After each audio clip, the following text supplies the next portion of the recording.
Welcome back to another video on the 633, Project 633. It's been about a little over 2 weeks since my last video, so I kind of wanted to bring you all up to speed on what I've been doing with the car and kind of some of the goodies that we have gotten. During that time, I was in search for an ECU as well as a wiring harness. Kind of scoured on eBay and Facebook Marketplace, and I ran over this listing that basically had one from an 84 633 CSI with the ECU as well as the wiring harness for just like $300. So I kind of messaged the guy and tried to see where it was, because he had it listed at, I believe, 350 with shipping as additional charge. He was up in Asheville, so me and the fam decided to just take a day trip, kind of go up there from North Atlanta and pick this up. And I'm grateful that I did, because I've been in contact with the guy so far, and he has a whole 633 show, actually three of them.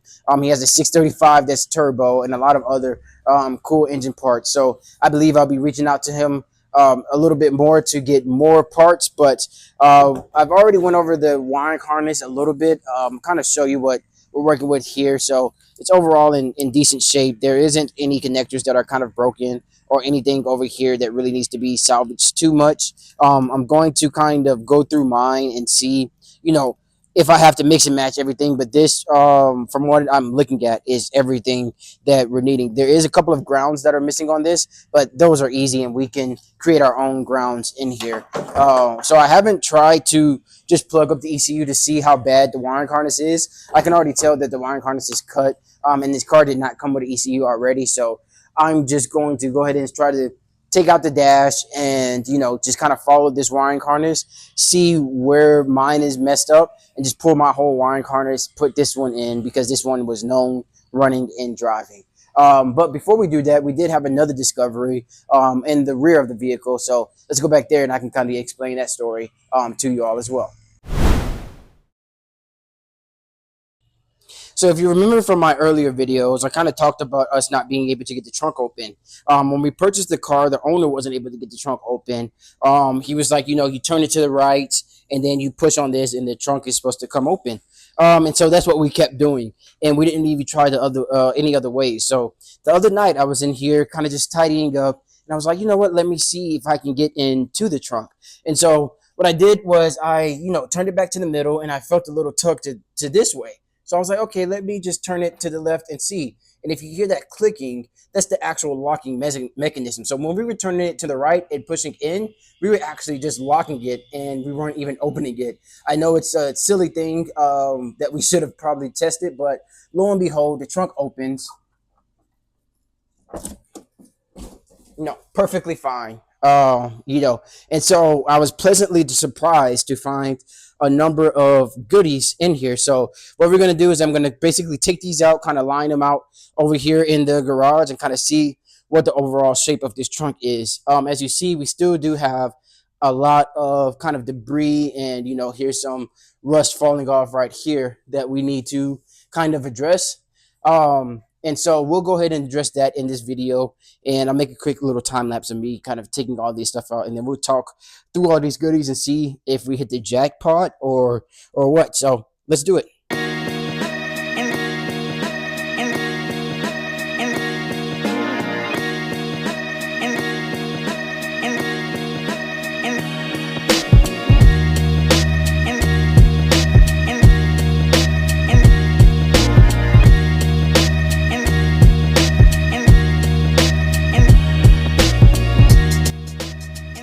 And this is what we have from the trunk. There's some more stuff in the trunk, but as I'll show you, it's just so much dirt and debris in there. I need to go vacuum before I can kind of pull out the rest of the thing. So what we got here is, I don't know what this piece is. I have to research.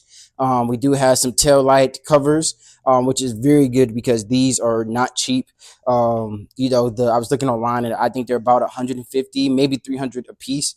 We have a BMW air filter box right here. It looks like two extra ones. We also have a mass airflow sensor right here. We have what looks to me is the driver door card. We may be able to salvage this, rip out the carpet and everything, give it a good pressure wash, rip off the leather, and just use the frame, because the overall frame looks like it's in, yeah, decent condition. So I'm probably going to be reusing that, and that's really good because I don't have to buy that interior piece. This looks like this was just a tool bag that was in there. It isn't really part of a BMW. This is some type of hole system. I have it. Oh no, this, yeah. Oh, this is weather stripping right here. So that's pretty clutch. Maybe that's for one of the front or rear windows. But so what's really cool is I have two of these BMW tool sets. So this one is rusted, but I do have a buddy that works with rust, so we're going to see if he'll be able to kind of shine these up, clean them up. And then one of the last things that was in there was just, this fire extinguisher right here. So let's go take a look at the trunk and see how bad that is.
So I decided to kind of go ahead on and lift up this carpet right here.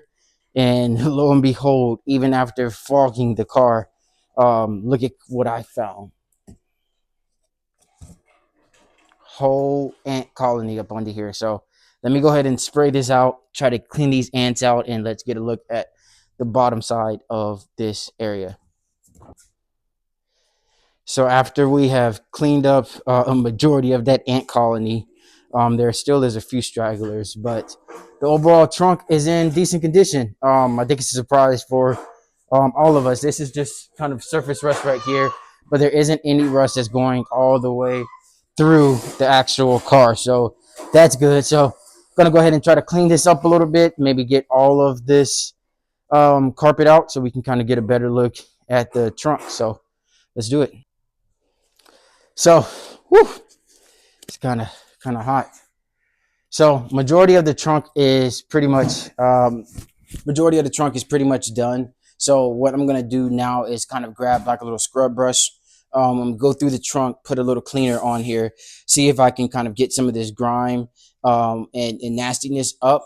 And then there's some kind of sludge down here. I just want to get something to kind of agitate it a little bit, helps the vacuum out, and then I'll re-vacuum this, and then we'll try to go ahead and grab out all of these carpet pieces inside of the trunk. So if you haven't seen, the other B-roll footage, here is kind of the trunk in its current stages right now. So we got the carpet out. The underside of the carpet wasn't horrible, so we'll see if we can pressure wash that and just get new carpet so we can keep the kind of shell of the carpet. But overall, I was expecting this to have multiple holes through, but it seemed like if this would have stayed a little longer, this would have been a major hole up under the spare wheel. The spare tire is absolutely shot. There is nothing left of that. It seemed like that was a highway blowout or something. So let's continue to clean out this trunk.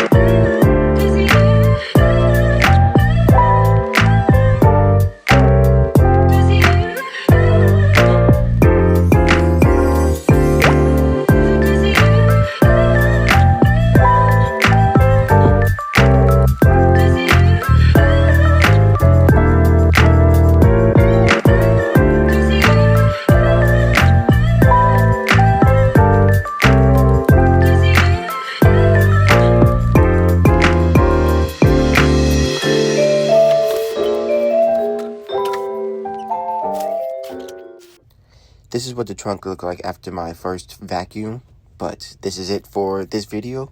Like and subscribe.